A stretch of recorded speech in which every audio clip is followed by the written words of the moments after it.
नमस्कार दोस्तों, welcome to बड़के गुरुजी।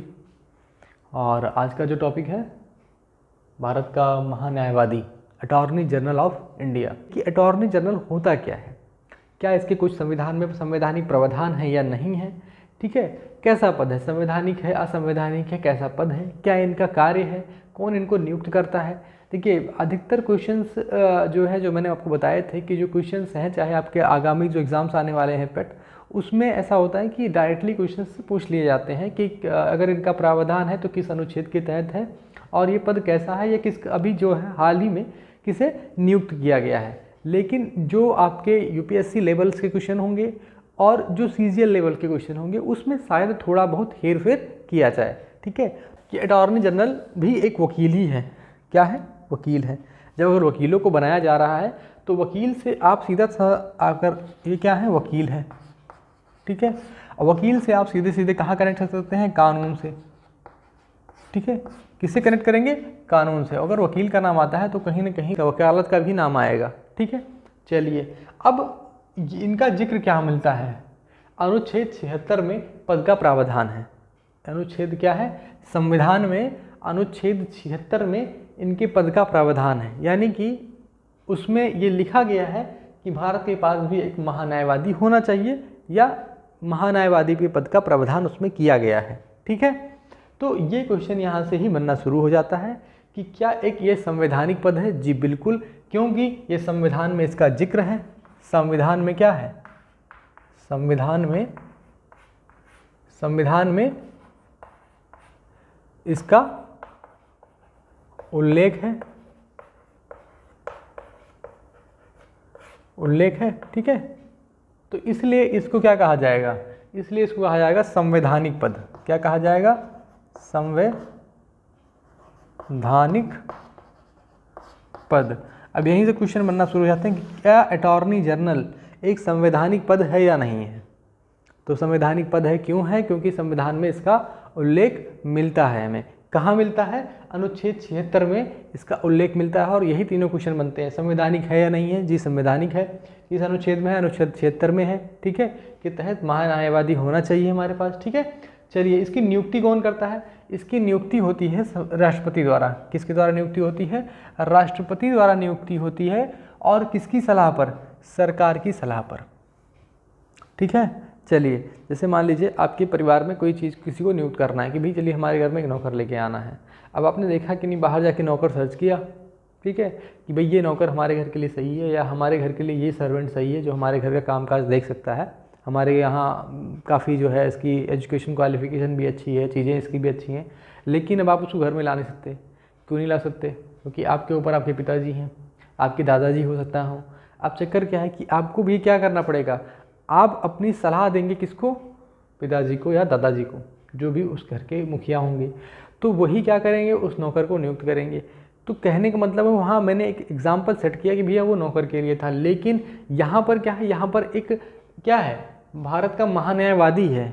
और इनमें सबसे बड़ा कौन होता है? आप देखना, इसका जो है सर्वे सर्वा कौन है? वही राष्ट्रपति है। कौन है? राष्ट्रपति है। तो राष्ट्रपति ही इसको नियुक्त करेगा, लेकिन किसकी सलाह पर? सरकार की सलाह पर। सरकार देखती, क्योंकि सरकार का ही केस इसको लड़ना है। आगे हम जिक्र करते हैं इसका। तो सरकार का ही केस ये लड़ती है, सरकार को ही ये राय सलाह देता है, सरकार के पक्ष को ही ये अपने बाकी न्यायालयों में रखता है। तो कहीं ना कहीं सरकार देखती है कि भाई कौन सा वकील या कौन सा वरिष्ठ वकील हमारे लिए सही है। तो वो क्या कहता है? राष्ट्रपति को भेजता है कि भाई ये देखिए, इनको आप नियुक्त कर दीजिए, ये सही है। तो राष्ट्रपति द्वारा सरकार की सलाह पर इनको नियुक्त किया जाता है। यानी कौन, अगर बात करें तो सर्च करने का काम भैया किसका है? इनका है, सरकार का है। लेकिन नियुक्त कौन करता है? राष्ट्रपति नियुक्त करता है। ठीक है, अब बात कर लेते हैं। अवधि जो है इनकी संविधान में तय नहीं है।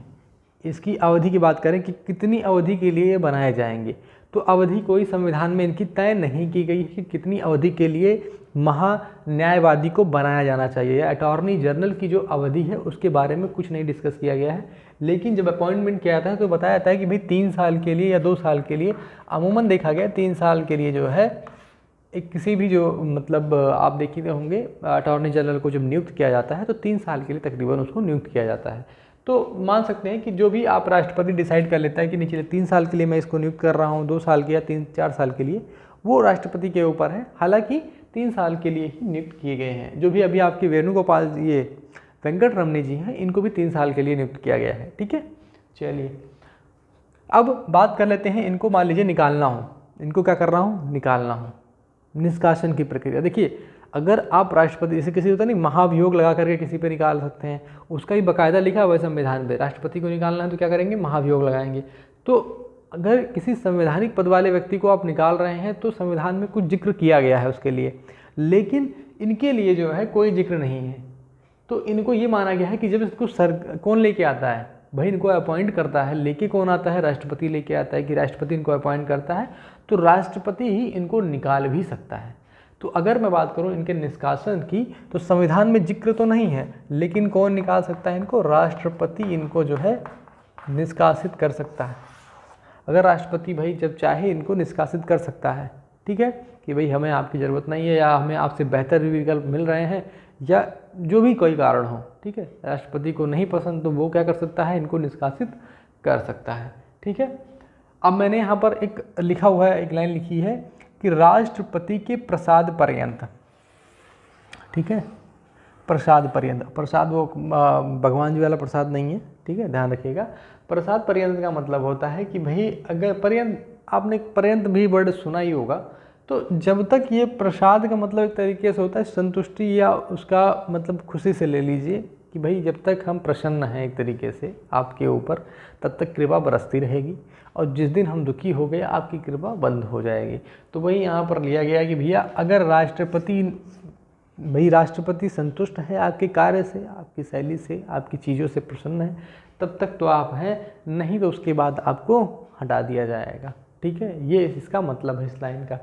चलिए, तो ये जो मैं आपको चीज़ें बता रहा हूँ मैं, ये क्वेश्चन भी ऐसे ही बनते जा रहे हैं। जैसे इसमें क्वेश्चन क्या बनेंगे भाई, इनको कौन इनको जो है नियुक्त कौन करता है, राष्ट्रपति नियुक्त करता है। इनको किसकी सलाह पर नियुक्त किया जाता है, राज्य सरकार की सलाह पर। इनकी अवधि कितनी है, 5 साल, 2 साल, 4 साल, संविधान में तय नहीं, या तय नहीं की गई है, या राष्ट्रपति के प्रसाद पर्यंत तक। ठीक है, तो ये आप लिखेंगे क्या, राष्ट्रपति के प्रसाद पर्यंत तक, या लिखेंगे तय नहीं है, मतलब संविधान में कोई ऐसा जिक्र नहीं किया गया है इनकी अवधि को लेकर के। योग्यता की बात की जाए तो जो इनकी योग्यता, भाई क्वालिफिकेशन क्या होनी चाहिए। अब ये जो कोई भी अगर भाई महान्यायवादी बन रहा है तो वो उसका क्या होना चाहिए, योग्यता भी कुछ होनी चाहिए। ठीक है, तो अगर योग्यता की बात करेंगे तो योग्यता के यहाँ लिखा गया उच्चतम न्यायालय का न्यायाधीश। उच्चतम, मैंने लिखा है एक वर्ड उच्चतम। उच्चतम, उच्चतम का मतलब होता है सुप्रीम। ठीक है, सुप्रीम, उच्चतम, यहाँ न्यायालय जोड़ देता हूँ। ठीक है, उच्चतम न्यायालय का मतलब हो जाएगा कोर्ट। तो सुप्रीम कोर्ट का जो जज है, ठीक है, ये बनने की योग्यता रखनी चाहिए। योग्यता रखना चाहिए, जज होना नहीं चाहिए, ये ध्यान रखिएगा। योग्यता का मतलब क्या होता है, अर्हता। अगर आप कोई फॉर्म डाल रहे हैं, जैसे मान लीजिए आप, वो बोलता है कि भैया आप 12वीं या 12th आपका साइंस ग्रुप होना चाहिए, आर्ट ग्रुप होना चाहिए, या आप अगर मान लीजिए जैसे UPSC एस्पिरेंट्स हैं, उसमें क्या बोला गया कि नहीं, एक काम करिए, आपने जो है 50%, मिनिमम 50% ग्रेजुएशन किया हो किसी भी सब्जेक्ट से, किसी आप जो है रिकॉग्नाइज यूनिवर्सिटी से, किसी भी यूनिवर्सिटी से आपने ग्रेजुएशन किया हो, मिनिमम 50%, यानी मिनिमम का कम से कम आप 50% नंबर लेके आइए, तो आप ये फॉर्म डाल सकते हैं। वैसे जो जज की योग्यता है, तो जज के लिए क्या योग्यता होनी चाहिए, तो वो जो योग्यता है वो भी यही योग्यता सेम अटॉर्नी जनरल की भी होनी चाहिए। अच्छा, तो चलिए, अब चाहे मैं अटॉर्नी जनरल की योग्यता की बात करूं, चाहे मैं जज की योग्यता की बात करूं, तो यहाँ थोड़ा सा बात कर लेते हैं कि भाई जज की आखिर योग्यता होनी क्या चाहिए। ठीक है, इस जज की योग्यता क्या होनी चाहिए, तो इसमें पहला तो होना चाहिए कि भारत का नागरिक हो, भारत का नागरिक हो। ठीक है, चलिए, पहला ये हो गया। दूसरा होता है कम से कम बात कर रहा हूँ, मिनिमम कम से कम 5 वर्षों तक, ठीक है, उच्च न्यायालय यहाँ उच्चतम लिखा था, मैंने उच्च न्यायालय लिखा है, ठीक है। उच्च न्यायालय में जज के पद पर रहा हो, ठीक है, जज के पद पर रहा हो, ठीक है। चलिए अगर मान लीजिए ये क्या लीजिए, ये भी नहीं है, या इसमें ले देता हूँ या, अब भाई जज नहीं बन पाया वो मान लीजिए उच्च न्यायालय में, तो क्या होना चाहिए कि उसको कम से कम क्या होना चाहिए, फिर से कम लिख देता हूँ, कम से कम मतलब मिनिमम है ये, ठीक है, कम से कम 10 वर्षों, ठीक है, का अनुभव होना चाहिए, अनुभव वकील के तौर पर, ठीक है, किसके तौर पर, वकील के तौर पर उच्च न्यायालय में,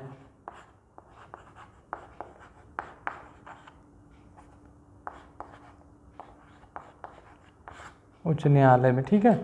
चलिए तो यहाँ मेरा कहने से मतलब क्या था कि भाई उच्च न्यायालय में क्या हो, कम से कम जो है यहाँ पर जो ये न्यायालय में न्यायाधीश या जज के पद पर रहा हो, ठीक है। मतलब मैंने क्या बताया आपको, 2-3 चीज़ें बताई हैं।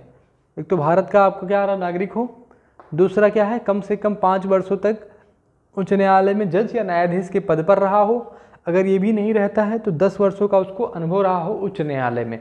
उच्च न्यायालय मतलब हाई कोर्ट में 10 वर्षों का उसको अनुभव रहा हो। अगर नहीं है सुप्रीम कोर्ट में 10 वर्ष का अनुभव तो बहुत अच्छी बात है, ठीक है। चलिए और एक और पॉइंट आ जाता है कि वो जो है राष्ट्रपति की राय में प्रतिष्ठित, एक जो है इसकी राष्ट्रपति जो है, राष्ट्रपति की राय में प्रतिष्ठित जो है न्यायविद हो। मतलब उसको ये राष्ट्रपति को ये आइडिया होना चाहिए कि हाँ इसको थोड़ा सा ज्ञान है जो है किसका, जस्टिस का, ठीक है। तो ये भी चीज़ें होनी चाहिए। हालांकि ये आप क्राइटेरिया मीट करते हैं तो वो राष्ट्रपति की नज़र में आप अच्छे ही बने रहेंगे, ठीक है। चलिए अब बात कर लेते हैं कि अगले पॉइंट के इसके। तो ये ध्यान रखिएगा, ये योग्यता किसकी है, ये अगर आप सुप्रीम कोर्ट में जज बनना चाहते हैं भाई, ठीक है, सुप्रीम कोर्ट में अगर आप जज बनना चाहते हैं तो आप ये योग्यता तीनों रखिए अपने पास, ठीक है। तीनों मतलब से मेरा मतलब था कि ये एक तो होनी चाहिए आपके पास, और इन दोनों में से एक तो आपके पास होना चाहिए। या तो आप 5 साल के लिए न्यायाधीश के पद पर रहे हों, और या फिर आप क्या रहे हों किसी उच्च न्यायालय में, और या तो फिर आपको मिनिमम 10 वर्षों की वकालत का अनुभव होना चाहिए, प्रैक्टिस का, ठीक है। चलिए अब मैं दूसरी बात करूं, एक जो सबसे इंपॉर्टेंट पॉइंट है, ये सबसे इंपॉर्टेंट है, संसद की कार्यवाही में हिस्सा ले सकता है पर वोटिंग का अधिकार नहीं है। ये बहुत ही इंपॉर्टेंट पॉइंट है, इसको वेरी इंपॉर्टेंट करके लिख लीजिएगा, ठीक है, वेरी इंपॉर्टेंट, ठीक है। ये बहुत ही इंपॉर्टेंट पॉइंट है। क्यों इंपॉर्टेंट है, ये इसलिए इंपॉर्टेंट है क्योंकि ये क्वेश्चन काफ़ी बार पूछा जा चुका है कि भाई, यहाँ पर मैं थोड़ा सा इसको क्लियर करता हूँ धीरे धीरे, ठीक है। इसको थोड़ा आराम से पढ़ते हैं ताकि आपकी समझ में बिल्कुल आ जाए, ठीक है। ये पॉइंट हमारा एग्जाम्स में कई बार पूछा गया है और ये बहुत ही इंपॉर्टेंट पॉइंट है। इसमें कह रहा है कि भाई संसद की कार्यवाही में हिस्सा ले सकता है, संसद की कार्यवाही में क्या कर सकता है, हिस्सा ले सकता है, पर वोटिंग का अधिकार नहीं है। इनको कह रहे हैं कि संसद की कार्यवाही, संसद, अब संसद की बात जब आपके दिमाग में आती है तो संसद के 2 सदन होते हैं, ठीक है। एक क्या होता है भाई, एक होता है आपका राज्यसभा, राज्यसभा, ठीक है, और दूसरा क्या होता है, लोकसभा, लोकसभा, ठीक है। अब यहाँ पर अगर संसद के सदन की बात करता है तो इसका मतलब वो दोनों सदनों की बात कर रहा है, ठीक है, राज्यसभा की बात कर रहा है और लोकसभा की बात कर रहा है। क्वेश्चन यहीं से कंफ्यूज करने लगता है कि जो आपका अटॉर्नी जनरल होता है वो संसद के किन सदनों में कार्यवाही के दौरान भाग ले सकता है, राज्यसभा में, लोकसभा में, दोनों में, इनमें से कोई नहीं। तो आप ध्यान रखिएगा कि दोनों में वो क्या ले सकता है, भाग ले सकता है, हिस्सा भी ले सकता है, वो क्या कर सकता है, भाग ले सकता है, भाग ले सकता है, ठीक है। यहाँ पर वो अपनी राय रख सकता है, राय रख सकता है, राय रख सकता है या बोल सकता है, ठीक है, बोल सकता है, ठीक है। या फिर संसदीय किसी कमेटी में भी हिस्सा ले सकता है, अगर संसद की कोई कमेटी बन रही है उसमें भी वो हिस्सा ले सकता है, ठीक है। लेकिन उसको वोटिंग का अधिकार नहीं है। अगर वहाँ वोटिंग हो रही हो किसी विधेयक को लेकर के, मान लीजिए किसी राष्ट्रपति की ही वोटिंग हो रही हो, तो वहाँ वो वोट नहीं डाल सकता, वोट डालने को उसको अधिकार नहीं है। और ये बाकायदा मेंशन किया गया है अनुच्छेद 88 में। अनुच्छेद किसमें? 88 में, 88 में इसको बाकायदा बताया गया है कि भैया अनुच्छेद 88 के अंतर्गत उसको वोटिंग का अधिकार नहीं है। यानी सब कुछ तो करेगा, लेकिन अब जो उससे विशेषाधिकार एक सांसद को मिलते हैं, वही विशेषाधिकार उसको भी मिलेंगे अगर वो संसद की कार्यवाही में क्या कर रहा है? हिस्सा ले रहा है तो। ठीक है, तो ये ध्यान रखिएगा कि यहाँ पर भाई वो संसद के दोनों सदनों में जा रहा है, बैठ रहा है, बोल रहा है, हिस्सा ले रहा है, लेकिन उसको वोटिंग का अधिकार नहीं। किसके तहत नहीं है? अनुच्छेद 88 के तहत नहीं है। ये दोनों अनुच्छेद तो एकदम रट लीजिए, 76 और 88। ठीक है, ये बहुत ही इंपॉर्टेंट है। 76 में क्या है? इनके जो पद का प्रावधान किया गया है नियुक्त उसका, और इसमें किसका कि 88 में क्या किया गया है कि भाई कार्यवाही में भाग तो लेगा, लेकिन क्या करेगा? वहाँ पर अपनी जो है वोटिंग का मताधिकार का प्रयोग नहीं करेगा, वहाँ पर वो केवल मत नहीं देगा किसी चीज़ में। ठीक है, ध्यान रखिएगा। आगे बढ़ते हैं अगले पॉइंट की तरफ अपने। ठीक है,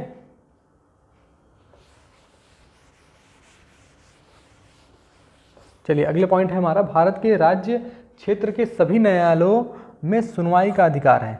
भारत के राज्य क्षेत्र के सभी न्यायालय, यानी भारत में जित राज्य, चाहे किसी भी राज्य में, पश्चिम बंगाल में चला जाए वो चला जाए, साउथ में तमिलनाडु में चला जाए, वो जम्मू कश्मीर में चला जाए, वो किसी भी राज्य में, भारत क्या लिखा गया यहाँ पर? भारत की राज्य क्षेत्र, किसी भी राज्य क्षेत्र में उसको क्या है? सुनवाई का आधार है। तो यानी इसको इसीलिए क्या कहा गया है? महान्यायवादी कहा गया है। महा का मतलब क्या होता है समझते हैं ना? महा, जिसमें महा जोड़ दीजिए, ठीक है, तो वो क्या बन जाती है? वो कुछ ज़्यादा ही लंबा चौड़ा बन जाता है। तो कहने का मतलब क्या है कि अगर वो महान्यायवादी है तो क्या होता है उसका?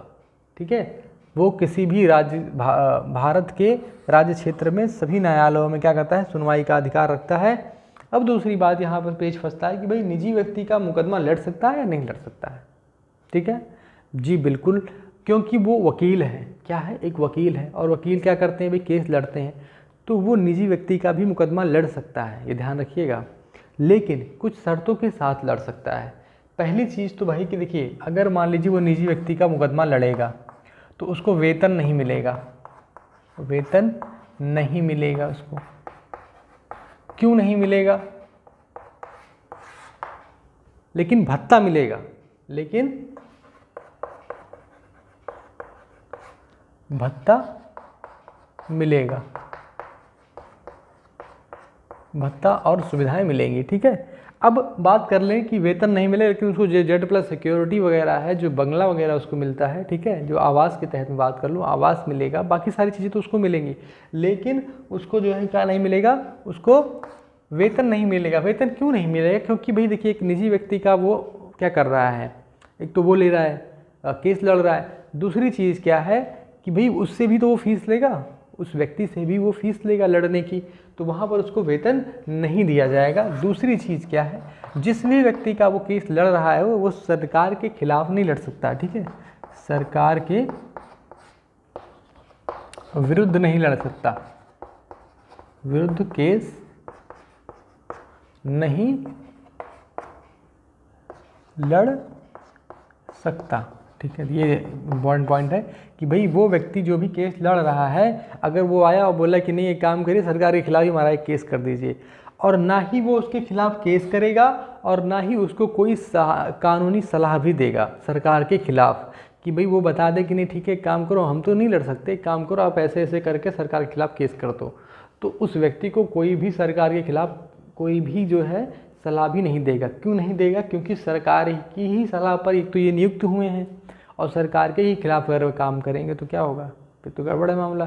ठीक है, तो यहाँ पर ध्यान रखिएगा कि भाई वो निजी व्यक्ति का अगर केस लड़ता है तो उसको वेतन नहीं दिया जाएगा, और सरकार के विरुद्ध क्या है? केस नहीं लड़ सकता है, सरकार के विरुद्ध नहीं जा सकती। दूसरी चीज़ ये भी निकल के इसमें से आती है कि भाई अगर इनको केस, ये किसी मान लीजिए सेवानिवृत्त हो जाते हैं, रिटायर हो जाते हैं, और किसी कंपनी के निर्देशक के रूप में ज्वाइन करना है इनको, तो इनको सरकार से परमिशन लेनी होती है। ठीक है, ये भी एक पॉइंट है। आगे की बात करें तो इसमें लिखा गया है सहायक के तौर पर। अब देखिए, ये सबसे इम्पॉर्टेंट पॉइंट इसमें एक और बन जाता है कि भाई अक्सर आपको पूछा गया था कि सॉलिसिटर जनरल और ये, ठीक है, सॉलिसिटर जनरल और एडवोकेट जनरल, अटॉर्नी जनरल, ठीक है, इन दोनों में अंतर बताइए। तो यहाँ पर मैं लिखता हूँ क्या, अटॉर्नी जनरल, क्या लिखता हूँ, अटॉर्नी जनरल, ठीक है। यहाँ नीचे लिखते हैं सॉलिसिटर जनरल,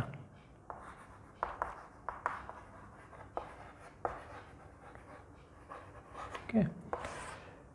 अटॉर्नी जनरल के बारे में बात करें तो यह होता है प्रथम विधि अधिकारी होता है, ठीक है, या भारत सरकार का सर्वोच्च विधि अधिकारी होता है। इस तरीके के वर्ड आते हैं, एक लिखा होता है प्रथम विधि अधिकारी, ठीक है, या लिख सकते हैं सर्वोच्च विधि अधिकारी, विधि अधिकारी, ठीक है। इसका काम मैंने आपको बताया कि भाई काम जो होगा इसका काम क्या होगा, इसका काम होता है कि सरकार के पक्ष को रखना, ठीक है, सरकार के पक्ष को रखना। कहाँ रखना, न्यायालयों में। जैसे मान लीजिए किसी ने सरकार के खिलाफ केस कर दिया, सरकार के खिलाफ नहीं केस होता है, आपने देखा होगा कि इसे अभी हाल ही में एक बड़ा एग्जाम्पल लूँ मैं, तीनों कृषि कानूनों के बारे में, जो अभी वापस भी हो गया। तो जब वो कोई कानून बन के आता है, नागरिकता संशोधन कानून आता है, चाहे वो आपका 370 के बारे में आए, तो कुछ वर्ग हैं जो असंतुष्टि प्रकट करते हैं अपनी, वो क्या करते हैं, सीधे केस कर देते हैं। तो अब केस जब कर दिया तो वहाँ पर जो विधेयक पास हुआ, वहाँ के सांसद मंत्री तो आएंगे नहीं, ठीक है, वो क्या करने, वो तो नहीं आएंगे ना कि भाई चलिए हम अपना आपके यहाँ पर केस लड़ने आ रहे हैं। उनकी जगह पर आता कौन है, उनका पक्ष रखने के लिए, या सरकार का जो पक्ष रखने के लिए। जैसे सरकार ने कहा भैया ठीक है, कोर्ट में गए, सुप्रीम कोर्ट में गए, सुप्रीम कोर्ट क्या करती है, उस नागरिक का भी पक्ष सुनेगी कि भाई आपने क्यों केस किया, और सरकार का भी पक्ष सुनती है कि भाई आप बताइए कि आपने संविधान के किस मतलब संविधान का उल्लंघन बिना करते हुए आपने ये जो नियम कानून निकाला है वो संविधान के किसी भी ऐसे अनुच्छेद का या संविधान का उल्लंघन तो नहीं है, वो भी देखती है। क्योंकि जितनी भी चीज़ें हैं पॉलिटी में, वो सारी संविधान की इर्द गिर्द ही घूमती हैं, और सुप्रीम कोर्ट को संविधान का रक्षक माना जाता है कि अगर वो देखती है कि नहीं संविधान से कोई चीज़ थोड़ी बहुत इधर उधर है, तो वो तुरंत उस कानून को निरस्त कर देती है या उस पर स्टे लगा देती है कि ये नियम कानून नहीं लागू होंगे।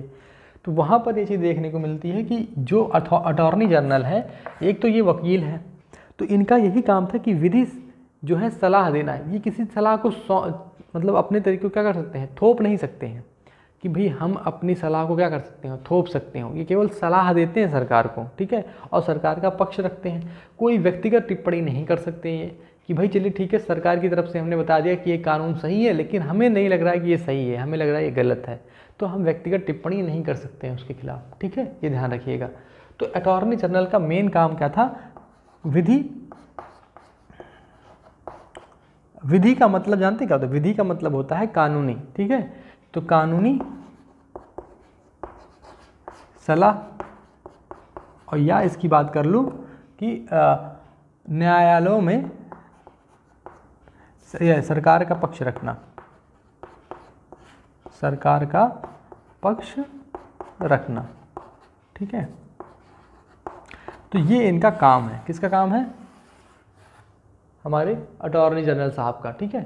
अटॉर्नी जनरल साहब का ये काम हमने बता दिया, और हमने ये भी बताया कि सर्वोच्च विधि अधिकारी होता है, यानी वकीलों का वकील कह सकते हैं आप, बहुत तरीके से इसको जानते हैं लोग, ठीक है।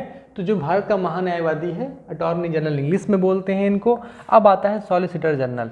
जब ये अटॉर्नी जनरल है, सॉलिसिटर जनरल क्या कर रहे हैं, देखिए इतनी सारी चीज़ें हैं, और मैंने बताया ना कि लॉ में बहुत सारी ब्रांचेस होती हैं। किसी डिफेंस की हो सकता है, डिफेंस में ही 10-15 केस 20 केस पड़े हों, और हर एक विभाग में, चाहे ह्यूमन राइट, ये जो गृह मंत्रालय के ही पता नहीं 4-5 केस पड़े हों, हज़ारों केस आते हैं ऐसे तो दिन भर में, लेकिन उनमें से कुछ जो केस निकलते हैं कि हाँ ये वाजिब केस है, इनको ही देखा जाएगा, तो उनके हिसाब से सरकार को जो लगा कि नहीं चलिए ठीक है, इस पर हमें जवाब देना बनता है, या सुप्रीम कोर्ट ने उस केस को एक्सेप्ट कर लिया अगर, तो वहाँ पर वो क्या होगा, जो है सरकार की तरफ से भी कोई जाएगा। तो वहाँ पर क्या होता है कि अगर इन केसों की लिस्ट बड़ी लंबी चौड़ी हो जाती है, ठीक है, तो ये अकेले महाराज तो लड़ नहीं सकते। अटॉर्नी जनरल क्या है, वर्तमान में अटॉर्नी जनरल तो एक ही है, इनकी मात्रा कितनी है, सॉरी मात्रा की बात कर रहा हूँ। अटॉर्नी जनरल आपके पास कितनी है? अटॉर्नी जनरल आपके पास एक ही है, ठीक है। लेकिन अब इनको एक सहायक की ज़रूरत है। इनको किसकी ज़रूरत है? एक सहायक की ज़रूरत है। बड़े बड़े कंपनियों में आपने देखा होगा ना कि भाई जब वहाँ पर बहुत सारा वर्कलोड आता है तो लोग अपने असिस्टेंट रखते हैं, पीए रखते हैं, पर्सनल असिस्टेंट। उनको एक सहायक की ज़रूरत होती है। तो आप इनको इनके पीए की तरह मान सकते हैं। किसकी तरह मान सकते हैं? पीए की तरह मान सकते हैं, पर्सनल असिस्टेंट। तो जो इनके असिस्टेंट होते हैं वो होते हैं सॉलिसिटर जनरल होते हैं। वर्तमान में इनकी संख्या भी कितनी है? एक ही है, ठीक है। एक सॉलिसिटर जनरल है। अधिकतर जो अब देखा उस लिस्ट में से जो बहुत ही क्रिटिकल केस मिले कि भाई जा कर के हमें संविधान में समिति में हिस्सा लेना है या सदन में कार्यवाही में हिस्सा लेना है, यहाँ पर जाकर ये बोलना है मुझे, तो वहाँ पर अटॉर्नी जनरल अपने हिसाब से केसों का चयन कर लेते हैं। जहाँ पर ऐसा लगता है कि नहीं यहाँ पर यार बहुत मेरे हिसाब से थोड़ा सा लोअर लेवल का केस है, वहाँ पर क्या चला जाता है? सॉलिसिटर जनरल के पास केस चला जाता है।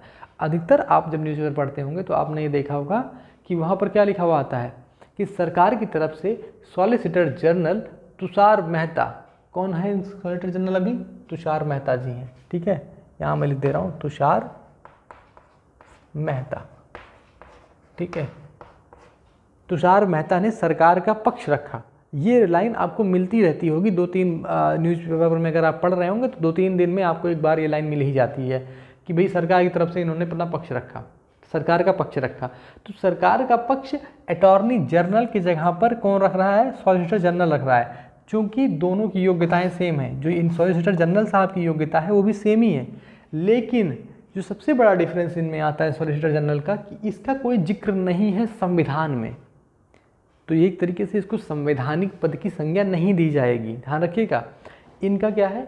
संविधान में कोई भी जिक्र नहीं है, ठीक है, सॉलिसिटर जनरल का।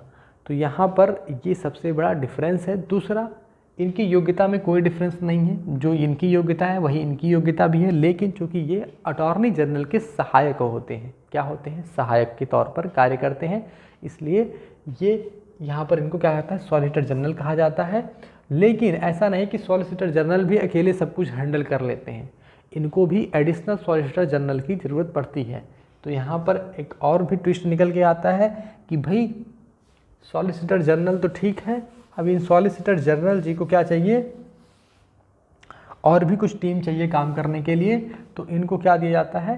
एडिशनल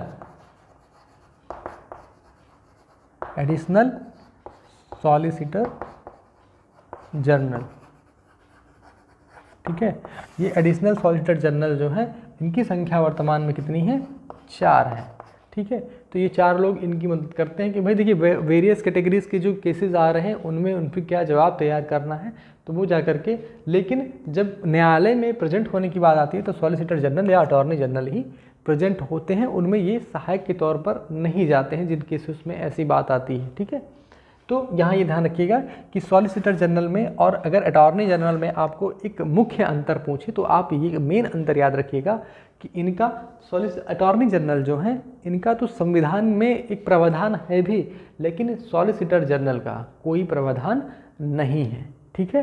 तो एक ये मेन अंतर आता है। तुषार मेहता जी हैं अभी इस वक्त, तुषार मेहता जी को 2018 में सॉलिसिटर जनरल के रूप में नियुक्त किया गया था। तो इनके भी कार्यकाल और इस सब की कोई विशेष चर्चा नहीं है इसमें, ठीक है। तो ये ध्यान रखिएगा कि ये 2018 से 2022 अभी भी ये कार्य कर रहे हैं तुषार मेहता जी, ठीक है। तो फिलहाल के लिए इतना आपके लिए जानना जरूरी था कि भाई क्या क्या चीज़ें थी। ये भी सेम काम करते हैं, बस इसमें थोड़ा सा अंतर जो मैंने आपको बताया अनुच्छेद का वही था, ठीक है। सदन की कौन कौन सी कार्रवाई में भाग ले सकते हैं, हिस्सा ले सकते हैं, ये भी मैंने आपको बहुत क्लियर कर दिया हुआ है। तो यहाँ तक जो मेन डाउट थे वो आपके क्लियर हो चुके हैं, किसको लेकर के? अटॉर्नी जनरल को लेकर के और सॉलिसिटर जनरल को लेकर के। एक ये मैंने किसके लिए बताया आपको? ये मैंने बताया आपको भारत सरकार के लिए, ठीक है, भारत सरकार के लिए। अब भारत सरकार में भारत सरकार के तौर पर जानता है, ये केंद्र सरकार को जाना जाता है, ठीक है। जो केंद्र में सरकार है, केंद्र सरकार के तौर पर जाना जाता है, ठीक है। भाई केंद्र में जो सरकार है उसी को हम भारत सरकार के रूप में जानते हैं, ठीक है। चलिए, लेकिन राज्यों में क्या है? सरकारें अलग अलग हैं। राज्यों में क्या है? सरकारें अलग अलग हैं। तो क्या राज्यों में भी कोई ऐसा प्रावधान है? जी बिल्कुल है। तो राज्यों के बारे में बात कर लेते हैं, ठीक है। बहुत ही इंटरेस्टिंग टॉपिक है, आपको राज्यों के बारे में तो 1 मिनट में समझ में आ जाएगा, ठीक है। यही सेम चीज़ चले जाइए आप किसमें? राज्यों के बारे में, ठीक है। तो अगर मैं आपका स्टेट के बारे में बात करता हूँ, किसके बारे में, स्टेट के बारे में बात करता हूँ, राज्य में, ठीक है। राज्य में क्या होते हैं, वहाँ क्या होते हैं, महान्यायवादी थे, यहाँ पर होते हैं क्या, एडवोकेट जनरल,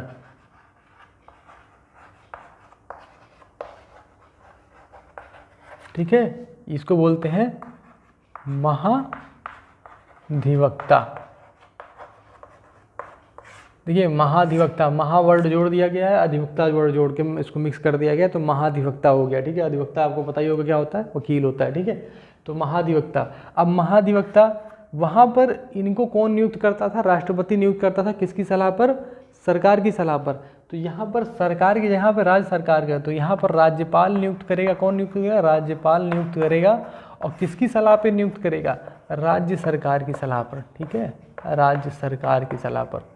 अब राज्य सरकार के जो मंत्रिमंडल की सलाह पर जो है क्या होते हैं, ये नियुक्त होते हैं। तो यहाँ पर जो राष्ट्रपति की भूमिका कौन निभाता है, राज्यपाल निभाते हैं।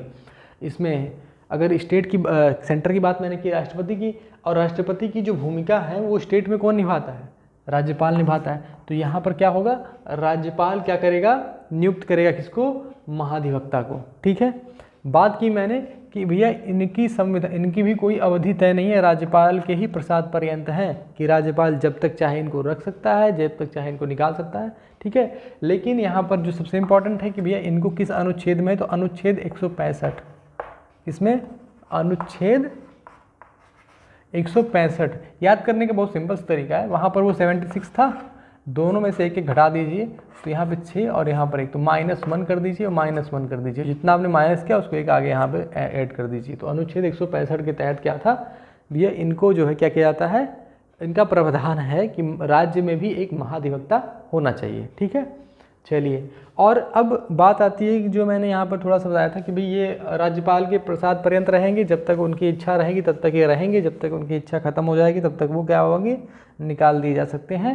बात करते हैं कि इनकी योग्यता की, तो इसमें लिखा उच्चतम न्यायालय, इसमें तम हटा दीजिए यहाँ से, तो क्या हो जाएगा, उच्च न्यायालय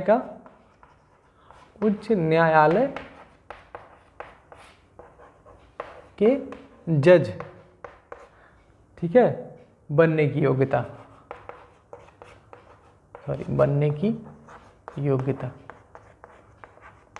चलिए, अब उच्च न्यायालय के जज बनने की योग्यता क्या होती है, उच्च न्यायालय का अगर जज बनना है किसी को, तो उसको कम से कम 10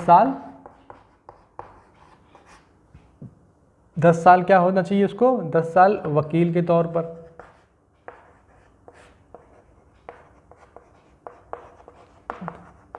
वकील के तौर पर क्या होना चाहिए, कम से कम 10 साल का अनुभव होना चाहिए। पहला जो आपका वो सेम ही है, भारतीय नागरिक, ठीक है, ये पहले तो आपका सेम ही है, भारतीय नागरिक होना चाहिए। तीसरा क्या बनता है, 10 साल का इसको अनुभव होना चाहिए। उसमें क्या था कि भाई आपका 5 साल के लिए जज की भी भूमिका में होना चाहिए वो, ठीक है, या न्यायाधीश की भूमिका में होना चाहिए कम से कम। लेकिन इसमें ऐसा कुछ नहीं है, इसमें ऐसा है कि भाई अगर आप हैं तो आप भारत के क्षेत्र में 10 वर्षों तक क्या होते हैं, न्यायिक अधिकारी, कम से कम 10 वर्षों तक न्यायिक अधिकारी का अनुभव होना चाहिए आपको।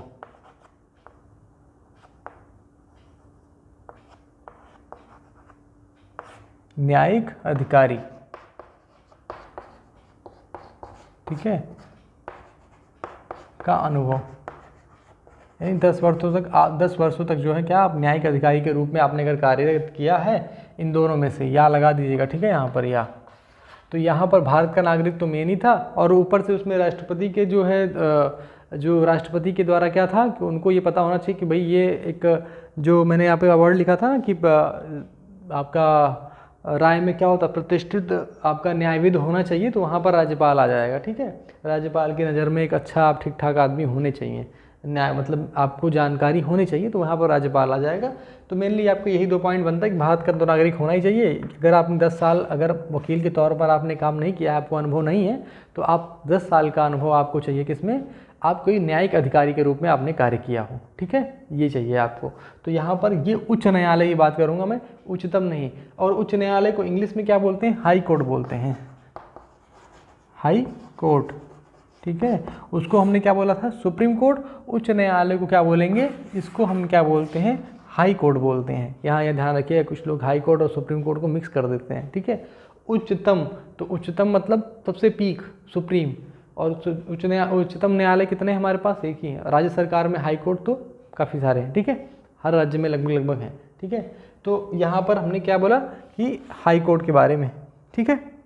अब मैं बात कर लेता हूँ इसकी अगले पॉइंट की। तो यहाँ पर लिखा है संसद की कार्रवाई में हिस्सा ले सकता है। अब यहाँ पर तो संसद है नहीं राज्य में, राज्य में संसद होती है, राज्य में विधानमंडल होते हैं। क्या होते हैं भाई, विधानमंडल होते हैं, ठीक है। चलिए इससे भी चर्चा कर लेते हैं, ये भी क्वेश्चन बनता है। यहाँ पर विधानमंडल है, क्या है, विधानमंडल। अब विधानमंडल में आपको पता है कि हमारे पास 6 विधान परिषद भी हैं और विधानसभा तो हर जगह है। हर राज्य में क्या है, विधानसभा है। और इसमें विधान आपके 6 राज्यों में क्या है, विधान परिषद भी है, ठीक है। तो ठीक है, अब ये अनुच्छेद जो है कौन सा यूज करेगा भैया, 177 के तहत, दोनों याद कर लीजिए, मैंने बताया था ना, अनुच्छेद 177 के तहत क्या कर सकता है, दोनों में भाग ले सकता है, दोनों में भाग ले सकता है, दोनों में अपनी राय रख सकता है। और इसको वो विधानसभा के जो आपके जो क्या रहते हैं, एमएलएज रहते हैं ना, मेंबर ऑफ लेजिस्लेटिव असेंबली, विधायक के तौर पर विशेषाधिकार भी प्राप्त होते हैं। वहाँ की समिति अगर कमेटी बन रही है उसमें हिस्सा भी ले सकता है ये, लेकिन वोट नहीं डाल सकता, वोट डालने का अधिकार नहीं है इसको, ठीक है। ये यहाँ पर इसमें ध्यान रखिए, विधानसभा और विधान परिषद में क्या कर सकता है, वोट नहीं डाल सकता है। निजी व्यक्ति का मुकदमा ये भी लड़ सकता है, बट इसको क्या नहीं मिलेगा भाई, वही सुविधाएं नहीं मिलने वाली हैं, सॉरी इसको वो वेतन नहीं मिलने वाला है, सुविधाएं तो उसको मिलती ही मिलती हैं, सिक्योरिटी मिलेगी, सुविधाएं मिलेगी, ठीक है। हालांकि इनमें कोई ऐसा सॉलिसिटर जनरल का कोई ऐसा रोल नहीं है कि इनके पास भी कोई सॉलिसिटर जनरल होता है। टीम होती है जो इनके अंडर में काम करती है, वरिष्ठ वकीलों की टीम ये रख सकते हैं अपने अंडर में, जो उनके सहायक के तौर पर कार्य करते हैं, ठीक है। लेकिन यहाँ पर कोई सॉलिसिटर जैसी कोई चीज़ नहीं होती है इनके पास में, ठीक है, ये भी ध्यान रखिएगा। तो यहाँ पर जो चीज़ें मैंने आपको बताई, इससे बहुत ही क्लियर हो रहा होगा कि यहाँ पर जो चीज़ें आप राष्ट्रपति के बारे में देख रहे थे उनको यहाँ चेंज कर दीजिए, किसमें, राज्यपाल में। और जो यहाँ पर आपने देखा होगा किसको, महान्यायवादी को, उसमें आप एडवोकेट जनरल के रूप में, राज्य में क्या था, महाधिवक्ता के रूप में, महाधिवक्ता,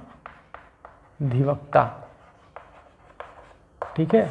तो ये मेरे ख्याल से टॉपिक आपको बहुत ही क्लियरली समझ में आएगा। क्वेश्चन मैंने आपको बता ही दिया है, अनुच्छेद ये दोनों रख लीजिएगा इसमें की, ठीक है, 177, ठीक है, 177 और 165, ये दोनों अनुच्छेद आपको रटे होने चाहिए इसके। और इस वाले में अनुच्छेद कौन सी थी, ये अनुच्छेद, इसका अनुच्छेद 88 है और इसका क्या है, 76 है, ये 76 वाला, ये दोनों अपने एक दिमाग में एकदम से बिठा लीजिए, ठीक है। ये दोनों काफ़ी इंपॉर्टेंट है, क्वेश्चन इसी में से बनने वाले हैं और ज़्यादातर कुछ नहीं बनते हैं। अंतर भी पूछता है सॉलिसिटर जनरल में, या आपको पूछ ले भी महाधिवक्ता में और अटॉर्नी जनरल और एडवोकेट जनरल में क्या अंतर है। तो एडवोकेट जनरल होता है राज्य स्तर पर और अटॉर्नी जनरल कहाँ होता है, वो सरकारी स्तर पर होता है, ठीक है। ये क्या होता है, प्रथम विधि अधिकारी होता है, कहाँ का, जो है राज्य स्तर, सॉरी केंद्र स्तर का, ठीक है, मतलब भारत सरकार का प्रथम विधि अधिकारी होता है और ये होता है राज्य सरकार का, ठीक है। यानी जो कार्य कर रहा है किसके लिए, भारत सरकार के लिए, वो कार्य करता है महाधिवक्ता किसके लिए करता है, ये राज्य सरकार के लिए करता है। यानी राज्य सरकार के ऊपर भी कोई केस चल रहा है, कहीं कुछ होता है तो, और ये जो भारत के राज्य क्षेत्र में सभी न्यायालयों में सुनवाई का अधिकार था, इसको भारत के सभी राज्य क्षेत्रों में नहीं है, इसको क्या है, राज्य के, ये कहाँ जा सकता है भैया, उस राज्य में जितने भी न्यायालय हैं उसमें सुनवाई का अधिकार इसको मिलता है, ये भी ध्यान रखिएगा, ठीक है। यानी ये राज्य के कितने भी जो भी क्षेत्र रहेंगे उसमें ये अपनी सुनवाई का अधिकार ले सकता है और सरकार का पक्ष रख सकता है। जो बाउंडेशन इसके लिए थे वही बाउंडेशन इनके लिए भी है कि भैया ये अपनी कोई व्यक्तिगत टिप्पणी नहीं करेंगे, राज्य के खिलाफ ही कोई केस नहीं लड़ेंगे, न राज्य के खिलाफ किसी व्यक्ति को कहेंगे कि भैया उसको सलाह ही देंगे कि नहीं ऐसे ऐसे लड़ लो। कोई अगर पद इनको, निदेशक का पद इनके कार्य मुक्त होने पर इनको जो मतलब लेना भी है तो भी इनको राज्य सरकार से परमिशन लेनी पड़ेगी, इनको क्या करनी पड़ती थी, भारत सरकार से। तो आप एक चीज़ को पढ़ रहे हैं, एक आपको बाई वन गेट वन मिल रहा है यहाँ पे, ठीक है। तो मेरे हिसाब से तो ये जानकारी आपको बहुत ही सटीक समझ में आ गई होगी। अगर कोई डाउट रहता है तो आप कमेंट बॉक्स में कमेंट कर सकते हैं, हम प्रयास करेंगे कि उस डाउट को दूर किया जाए, ठीक है। सो जानकारी पसंद आई हो तो आप वीडियो को लाइक कर सकते हैं, चैनल को सब्सक्राइब कर सकते हैं और अपने दोस्तों से साझा भी कर सकते हैं, ठीक है। धन्यवाद।